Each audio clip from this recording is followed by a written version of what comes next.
Heat या चॅप्टरमध्ये आज आपण ॲनॉमेलस बिहेवियर ऑफ वॉटर याबद्दल माहिती घेणार आहोत. ॲनॉमेलस बिहेवियर म्हणजे असंगत आचरण. कोणाचे? तर पाण्याचे. ॲनॉमेलस बिहेवियर ऑफ वॉटर यामध्ये सर्वात प्रथम आपण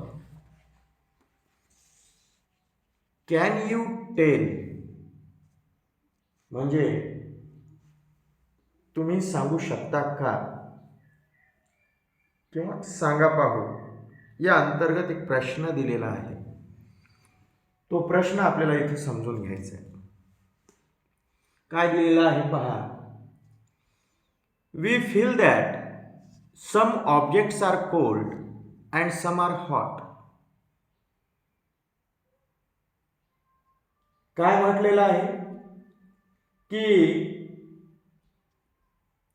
काही पदार्थ आपल्याला थंड जाणवतात तर काही पदार्थ आपल्याला गरम जाणवतात.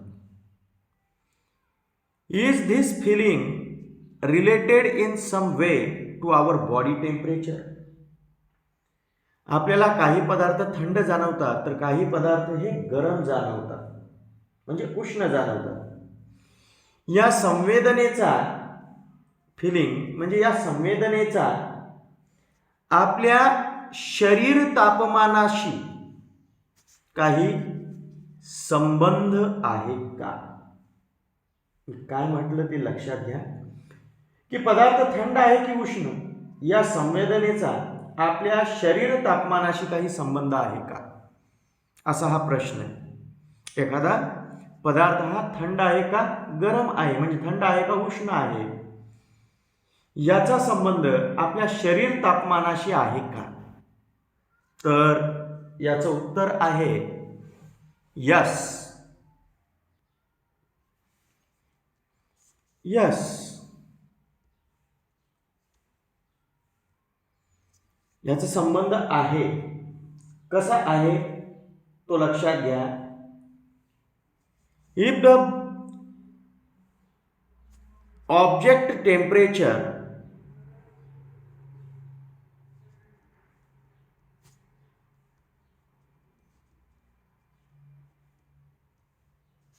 it is greater than our body temperature.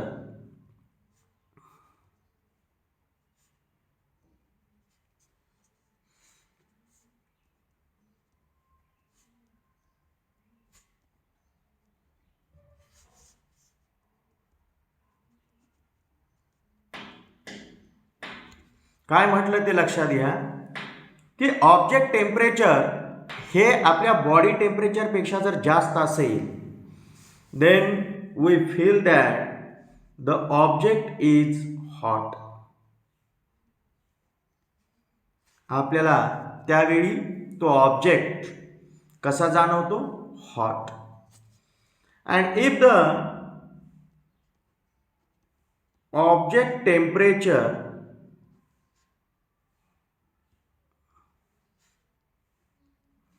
is lower than our body temperature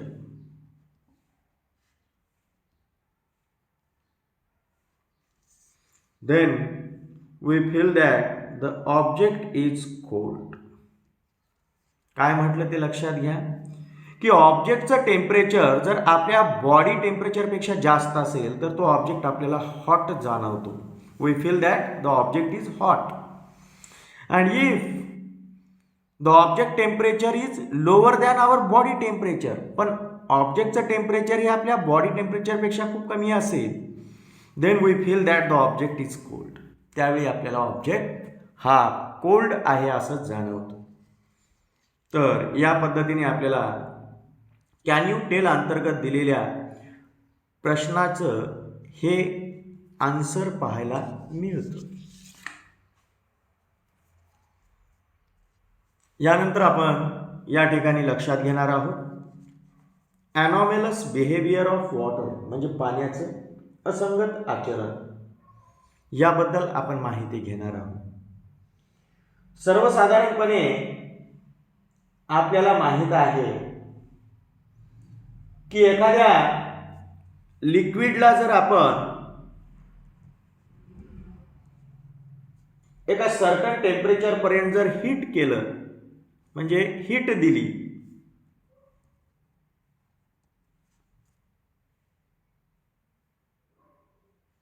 तर लिक्विड काय होतो? Liquid it expands. लिक्विड काय होतो?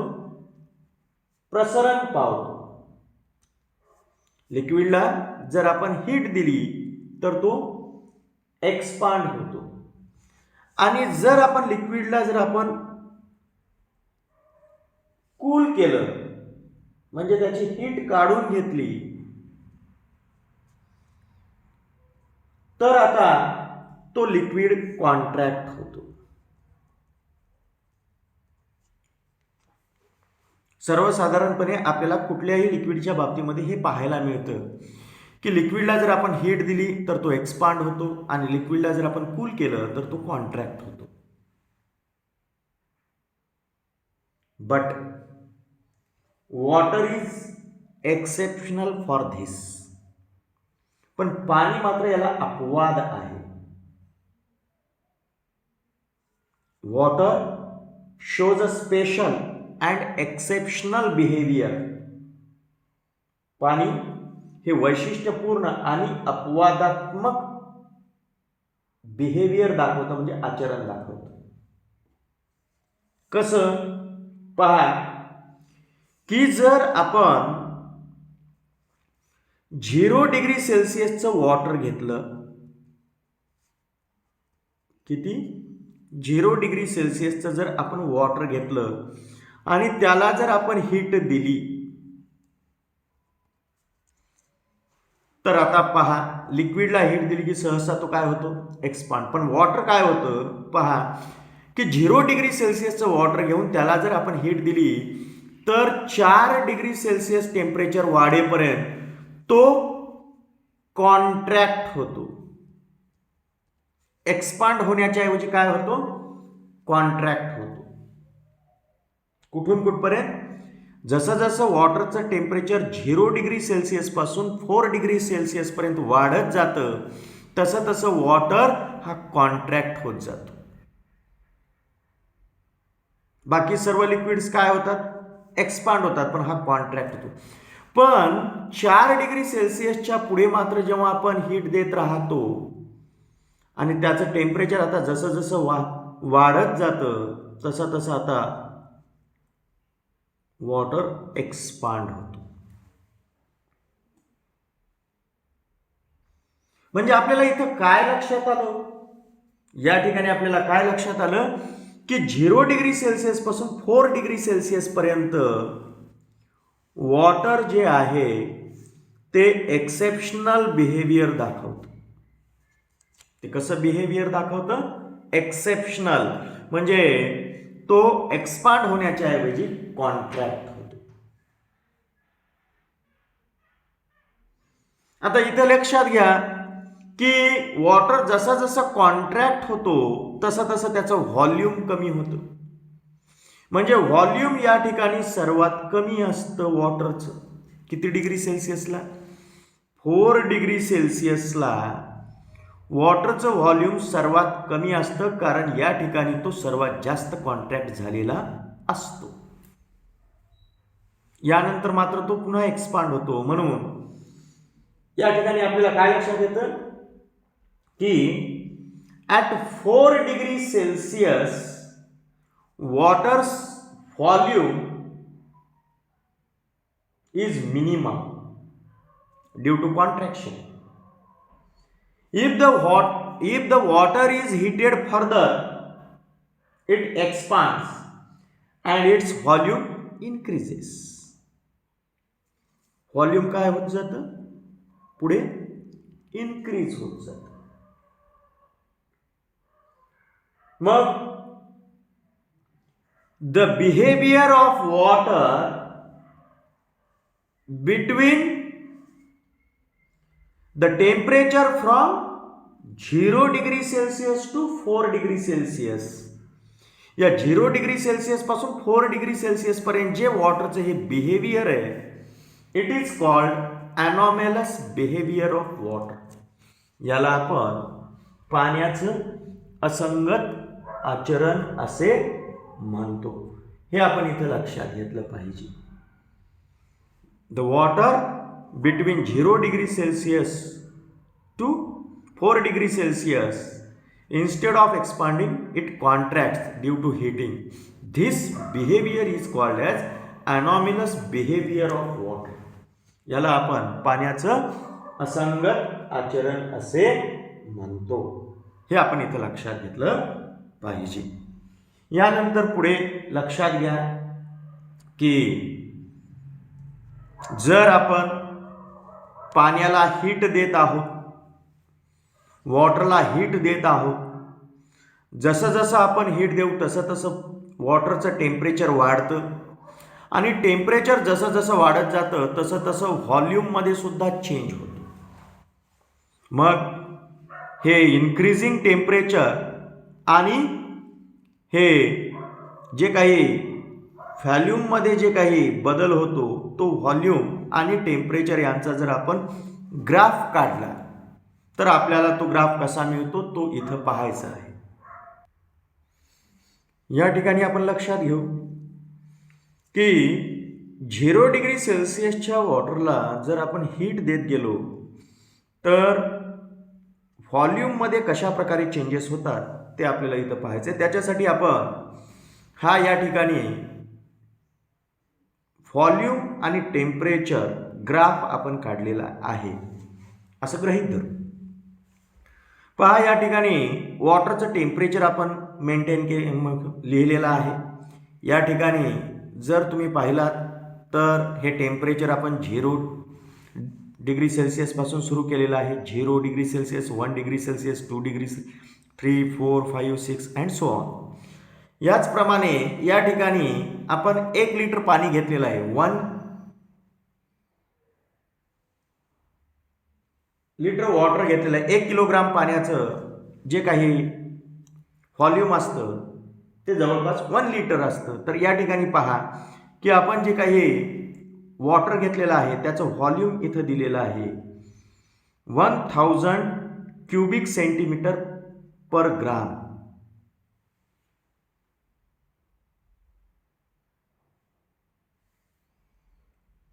हे इथं स्पेसिफिक व्हॉल्यूम दिलेलं आहे ते आपण इथं लिहिलेलं आहे. आता या ठिकाणी पहा की 0 डिग्री सेल्सिअसला या वॉटरचं स्पेसिफिक व्हॉल्यूम आहे 1000.10 च्याही थोडंसं जास्त आहे. आता आपण या ठिकाणी वॉटरला हीट देत आहोत. वॉटरला हीट देत असल्यामुळे त्याचं टेम्परेचर वाढत आहे. प्रत्येक टेम्परेचरला म्हणजे प्रत्येक 1 डिग्री सेल्सिअस टेम्परेचरने वाढ झाली की आपण या ठिकाणी व्हॉल्यूम चेक करणार आहोत वॉटरचं. आता त्यानंतर पहा जेव्हा वॉटरचं 0 डिग्री सेल्सिअसपासून 1 डिग्री सेल्सिअस टेम्परेचर होतं त्यावेळी आता त्या वॉटरचं जे स्पेसिफिक व्हॉल्यूम आहे ते 1000.05 च्या थोडंसं जास्त आपल्याला इथं पाहायला मिळतं. म्हणजे पूर्वीपेक्षा कमी व्हॉल्यूम पाहायला मिळतं. त्यानंतर 2 degree Celsius, 3 degree Celsius, 4 degree Celsius, 4 degree सेल्सिअसपर्यंत व्हॉल्यूम काय होत चाललेलं आहे, कमी कमी होत चालेल. पण आता 4 डिग्री सेल्सिअसपेक्षा जसं जसं आता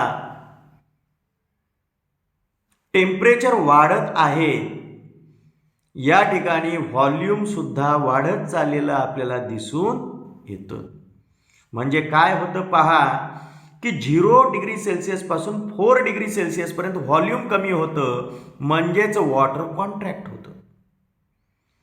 सर्वात जास्त कॉन्ट्रॅक्शन त्याचं कुठं झालेलं आहे, 4 डिग्री सेल्सिअसला. म्हणून जेवढं जास्त कॉन्ट्रॅक्शन तेवढं व्हॉल्यूम कमी असतं.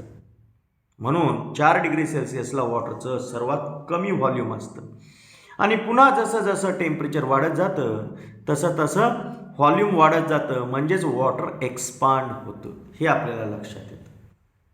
म्हणून या ठिकाणी आपल्याला काय सांगता येतं की 0 डिग्री सेल्सिअस पासून 4 डिग्री सेल्सिअस पर्यंत वॉटरचं व्हॉल्यूम हे डिक्रीज होतं, वॉटरचं जे काही व्हॉल्यूम आहे ते डिक्रीज होतं, म्हणजेच वॉटर हे कॉन्ट्रॅक्ट होतं. आणि हे जे बिहेवियर आहे वॉटरचं, it is called anomalous behaviour of water. याला आपण ॲनॉमेलस बिहेवियर ऑफ वॉटर असे आपण म्हणतो. हे इथं लक्षात घेतलं पाहिजे. तर अशा पद्धतीने आपण ॲनॉमेलस बिहेवियर ऑफ वॉटर काय असतं हे इथं पाहिलेलं आहे. यानंतर आपण study of ॲनॉमेलस behaviour of water using Hope's apparatus याबद्दल माहिती घेऊ. स्टडी of ॲनॉमेलस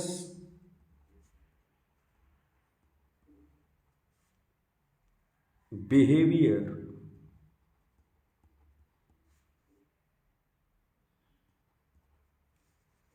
of water using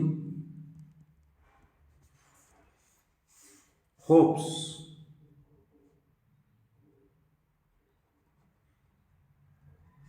apparatus.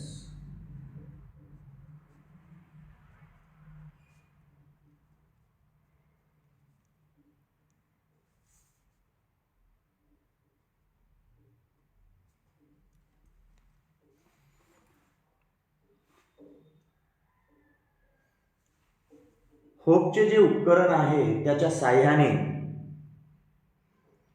पाण्याच्या असंगत आचरणाचे आपण या आचरणाचा अभ्यास करणार आहोत.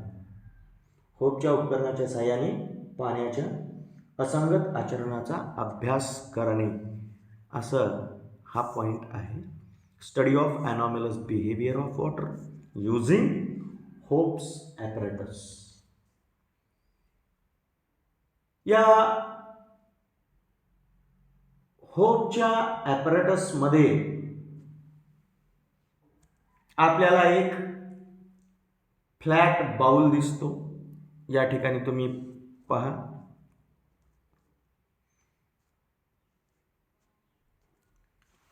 हे होपचं ॲपरेटस आहे.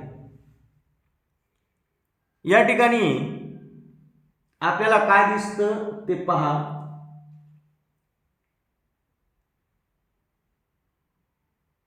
की एक असा हा फ्लॅट बाउल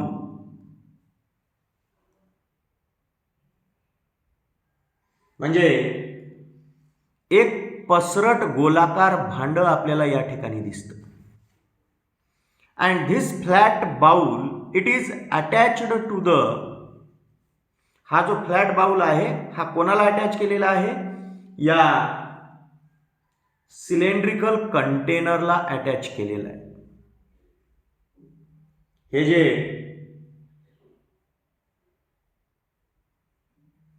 धातूचं उभट नळकांडे दिसत आहे याला हा फ्लॅट बाउल काय केलेला आहे? अटॅच केलेला.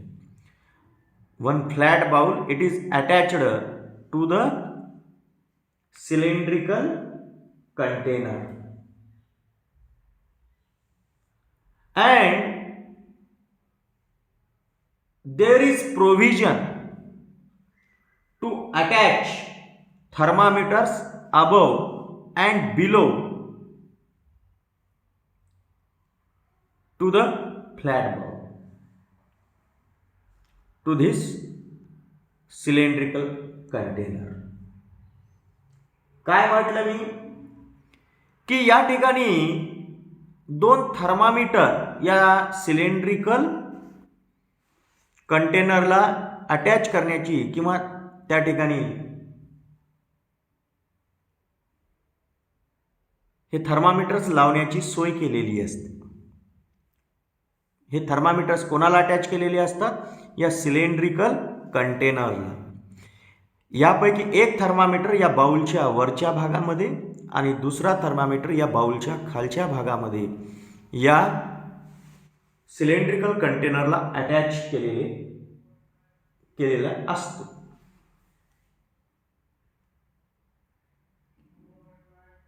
यानंतर काय केलं जातं?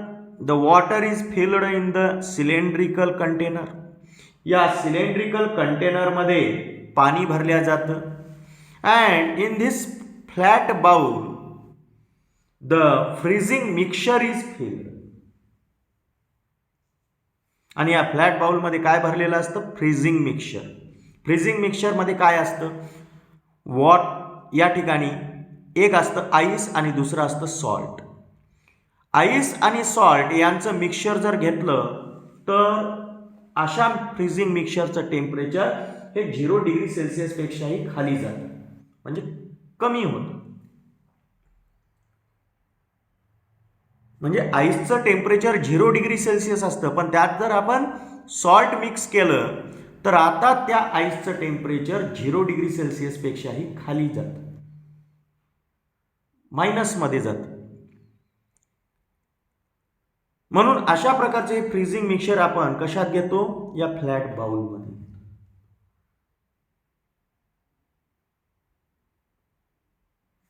तर या पद्धतीने आपल्याला काय लक्षात आलेलं आहे की या सिलेंड्रिकल कंटेनरमध्ये आपण वॉटर घेतलंय आणि या फ्लॅट बाउलमध्ये आपण फ्रीजिंग मिक्सचर घेतलं.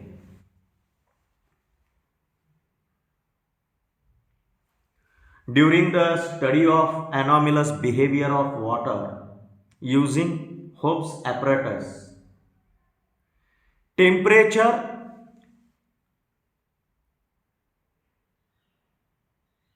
T1 and T2 are recorded after every 30 seconds. मी काय म्हटलं की या होपच्या ॲपरेटसच्या साहाय्याने जेव्हा आपण वॉटरचं एनॉमिलस बिहेवियर याचा अभ्यास करत असतो तेव्हा दर अर्ध्या मिनिटाला म्हणजे दर 30 सेकंदांनी आपण या दोन्ही थर्मामीटरमधील जे टेम्परेचर आहे, खालील थर्मामीटरमधील जे टेम्परेचर आहे त्याला T1 गृहीत धरू आणि वरचे जे थर्मामीटर आहे त्याच्यातील टेम्परेचर याला आपण T2 गृहीत धरू. तर अशा प्रकारे आपण या दोन्ही थर्मामीटरमधील म्हणजे T1 आणि T2 या दोन्हीमधलेही टेम्परेचर आपण प्रत्येक 30 सेकंदानंतर रेकॉर्ड करणार आहोत. म्हणजे आपण या सिलेंड्रिकल कंटेनरमध्ये पाणी घेतलेलं आहे, वॉटर घेतलेलं आहे आणि या फ्लॅट बाउलमध्ये बाहेरून जो फ्लॅट बाउल आहे त्याच्यामध्ये फ्रीजिंग मिक्सचर घेतलेलं आहे. या फ्रीजिंग मिक्सचरमुळे पाण्याचं टेम्परेचर हे कमी कमी होत जातं, पाण्याचं टेम्परेचर डिक्रीज होतं आणि जसं डिक्रीज होतं तसं या दोन्ही थर्मामीटरमध्ये जे टेम्परेचर आहे त्या टेम्परेचरमध्ये काय फरक पडतो याचा अभ्यास आपण या ठिकाणी करणार आहोत. मग या ठिकाणी दर 30 सेकंदानंतर जेव्हा आपण या थर्मामीटरचे टेम्परेचर रेकॉर्ड करतो अशा या टेम्परेचरचा आणि या ठिकाणी जो काही टेम्परेचर कमी होण्यासाठी लागत असणारा जो काही टाइम आहे तो टाइम म्हणजे टेम्परेचर आणि टाइम यांचा या ठिकाणी आपण ग्राफ काढणार आहोत. आणि या ग्राफवरून आपण हे एनॉमिलस बिहेवियर ऑफ वॉटर समजून घेणार आहोत. या ठिकाणी लक्षात घ्या, पहा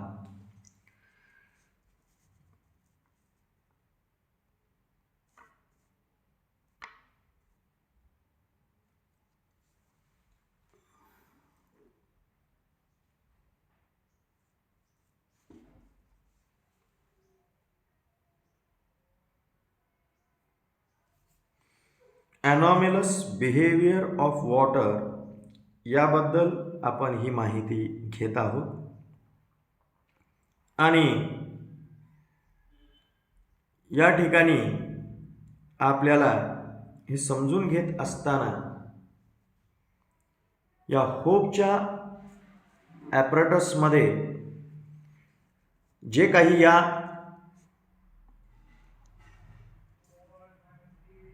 दोन्ही थर्मामीटर्समध्ये टेम्परेचरमध्ये जो बदल होतो तो बदल टाईमनुसार जसा जसा टाईम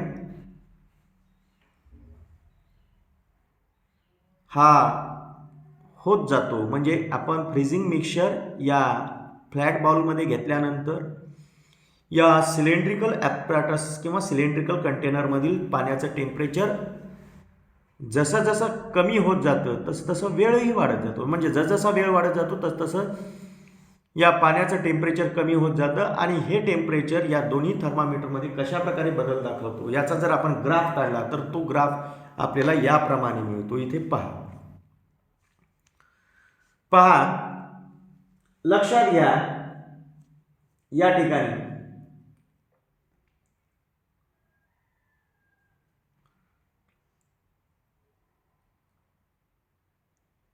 सुरुवातीला ग्राफ म्हणजे या ठिकाणी सिलेंड्रिकल कंटेनरमध्ये वॉटर घेतलं आणि बाउलमध्ये फ्रीजिंग मिक्सचर घेतल्यानंतर सुरुवातीला दोघांचंही टेम्परेचर सेम असतं, म्हणजे वरील थर्मामीटरमधील आणि खालील थर्मामीटरमधील the thermometer which is above the flat bowl and below the flat bowl, both the thermometers they have the same temperature.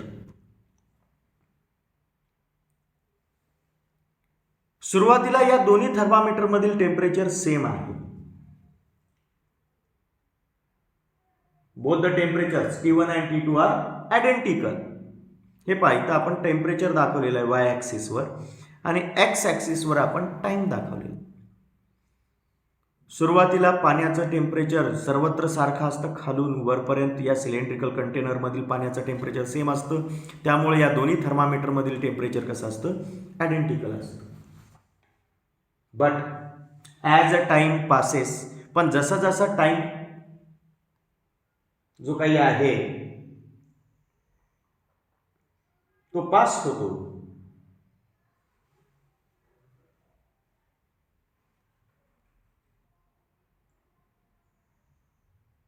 काय होतं पुढे ते लक्षात घ्या. जसा जसा टाइम जातो, जसा वेळ जातो तसं तसं आता काय होतं की as the time passes temperature T1 of the water in the lower part of the cylindrical container, it decreases fast. मी काय म्हटलं की जसजसा वेळ जातो तसं तसं आता हा जो खालील थर्मामीटर आहे त्याच्यातील टेम्परेचर हे झपाट्यानं कमी होत जातं. याचा अर्थ की या कंटेनर मधील खालील भागातील पाण्याचं टेम्परेचर हे कमी होत चाललेलं आहे. हे पहा, हे T1 टेम्परेचर म्हणजे थर्मामीटर जो खाली लावलेला आहे त्याचं टेम्परेचर हे झपाट्यानं कमी होत चाललेलं आहे.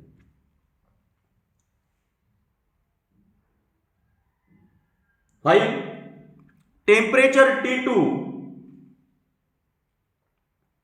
in the upper part of the cylindrical container, it decreases comparatively slowly. पहा, खालच्या थर्मामीटर मधील टेम्परेचर हे झपाट्यानं कमी होत आहे, पण वरच्या थर्मामीटर मधील टेम्परेचर हे हळूहळू कमी होत आहे, हे लक्षात येतं.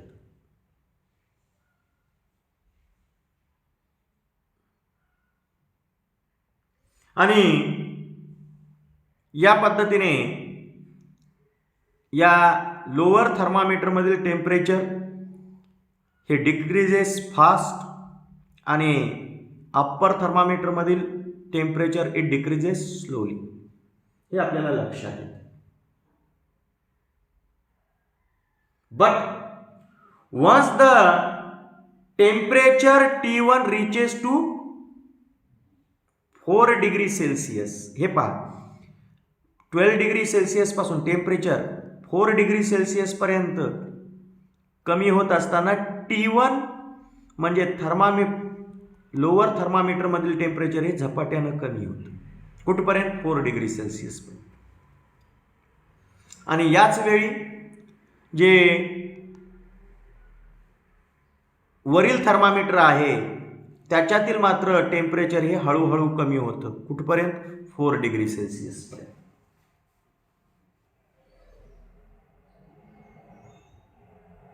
आता इथे पुढे लक्षात घ्या, once the temperature T1 reaches to the 4 degree Celsius it remains stable. आता काय झालं? हे T1 हे टेम्परेचर जे आहे हे आता काय झालं? जवळपास स्टेबल झालं. आता हे झपाट्यानं कमी होतंय का? नाही, आता हे हळूहळू म्हणजे हळूहळू कमी होतं. पण याच वेळी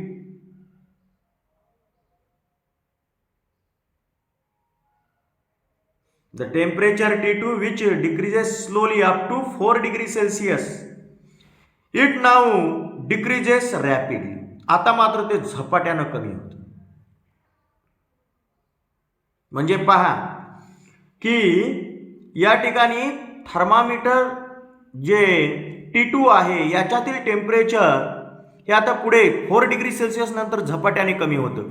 म्हणजे या ठिकाणी पहा की कमी टाइममध्येच हे वरच्या थर्मामीटरमधील टेम्परेचर हे 0 डिग्री सेल्सिअस होतं आणि खालच्या थर्मामीटरमधील टेम्परेचर 0 डिग्री सेल्सिअस व्हायला वेळ लागतो. म्हणजे आपल्याला काय लक्षात येतं? या ठिकाणी the 0 degree Celsius temperature records the thermometer T2 first.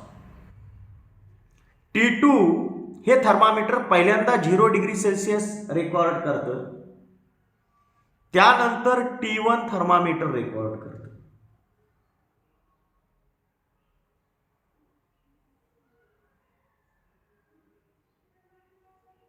आता या दोन्ही ग्राफचा जो इंटरसेक्शन पॉइंट आहे हा 4 डिग्री सेल्सिअसचा. It shows the temperature of maximum density. हा जो इंटरसेक्शन पॉइंट आहे या दोन्ही ग्राफचा, हा इंटरसेक्शन पॉइंट काय दाखवतो की हे टेम्परेचर म्हणजे 4 डिग्री सेल्सिअस टेम्परेचर हे या ठिकाणी वॉटरची मॅक्झिमम डेन्सिटी असते. आता हे एक्सप्लेनेशन आपण किंवा हे जे ऑब्झर्वेशन आहे हे ऑब्झर्वेशन आपण कशा पद्धतीने एक्सप्लेन करणार आहोत या ठिकाणी ते लक्षात घ्या. पहा आता इनिशियली म्हणजे सुरुवातीला the temperature of the water in the middle of this cylinder it lowers due to the freezing mixture. या सिलेंडर मधील जे मध्य भागाचं जे पाणी आहे या ठिकाणचं या फ्रीजिंग मिक्सचरमुळे त्याचं टेम्परेचर लोअर्स होतं. And due to the temperature of this water decreases the volume also decreases and its density increases. Due to this such water it moves downward. मला सांगा हे पाण्याचं इथल्या पाण्याचं टेम्परेचर कमी झाल्यामुळे त्याचं व्हॉल्यूम कमी झालं आणि व्हॉल्यूम कमी झाल्यामुळे त्याची डेन्सिटी वाढली आणि हे थंड झालेलं पाणी ज्याची डेन्सिटी वाढली ते पाणी खाली जातं. त्यामुळे सुरुवातीला या T1 थर्मामीटरमधील टेम्परेचर कमी होत जातं.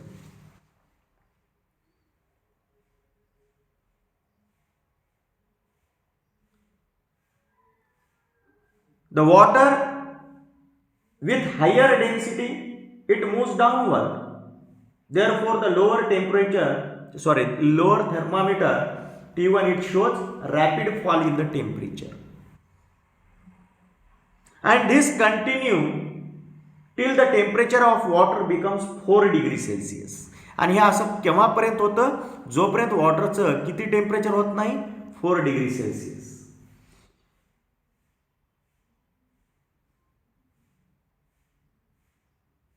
When the temperature of water starts decreasing 4 degree Celsius below 4 degree Celsius, जेव्हा वॉटरचं टेम्परेचर 4 डिग्री सेल्सिअस पेक्षाही कमी व्हायला लागतं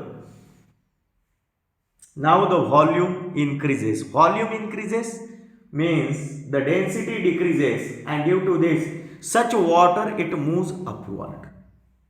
आता 4 डिग्री सेल्सिअस पेक्षा कमी टेम्परेचर असलेलं पाणी याची डेन्सिटी ही कमी होते कारण व्हॉल्यूम इन्क्रीज होतं आणि व्हॉल्यूम इन्क्रीज झाल्यामुळे डेन्सिटी कमी होते.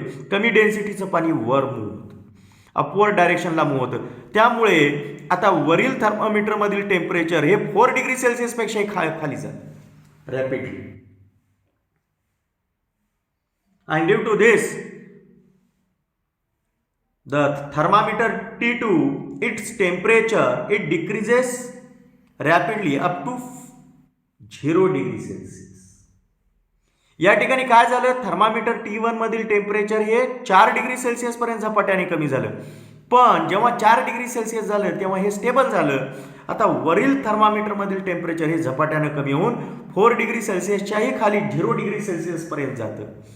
हे आपल्याला लक्षात येतं. मग हे 0 डिग्री सेल्सिअस पर्यंत गेल्यानंतर आता खालील थर्मामीटरमधील 4 डिग्री सेल्सिअस टेम्परेचर असलेलं वॉटर याचं टेम्परेचर आता कमी कमी होत जातं आणि 0 डिग्री सेल्सिअस पर्यंत ते स्लोली कमी होतं. मग यावरून आपल्याला काय लक्षात येतं की या ठिकाणी आपल्याला काय लक्षात येतं की 0 डिग्री सेल्सिअसचं वॉटर हे जेव्हा हीट करतो तेव्हा ते कॉन्ट्रॅक्ट होतं 4 डिग्री सेल्सिअसपर्यंत आणि त्याच्या पुढे मात्र ते एक्सपांड होतं. याच्या उलट जर सांगायचं म्हटलं तर आपण जेव्हा वॉटरला कूल करतो तेव्हा पहिल्यांदा ते काय होतं, कॉन्ट्रॅक्ट होतं. पहिल्यांदा ते कॉन्ट्रॅक्ट होतं 4 डिग्री सेल्सिअसपर्यंत. पण 4 डिग्री सेल्सिअसच्या खाली जेव्हा टेम्परेचर जायला लागतं तेव्हा ते एक्सपांड होतं. म्हणजे 4 डिग्री सेल्सिअसला वॉटर सर्वात जास्त कॉन्ट्रॅक्ट झालेला असतो. त्याची सर्वात डेन्सिटी कमी याच टेम्परेचरला असते आणि व्हॉल्यूम सुद्धा याच टेम्परेचरला सर्वात कमी असतं. आणि हे आपल्याला या होप्सच्या या ॲपरेटसच्या साहाय्याने हे ऑब्झर्व करता येतं. म्हणून आपण काय म्हणतो, the water between the temperature 0 degree Celsius to 4 degree Celsius it shows the anomalous behaviour. हे काय दाखवतं, अनॉमलस बिहेवियर दाखवतं. हे आपल्याला इथं लक्षात येतं. तर अशा पद्धतीने आपण अनॉमलस बिहेवियर ऑफ वॉटर याबद्दल इथे माहिती घेतलेली आहे.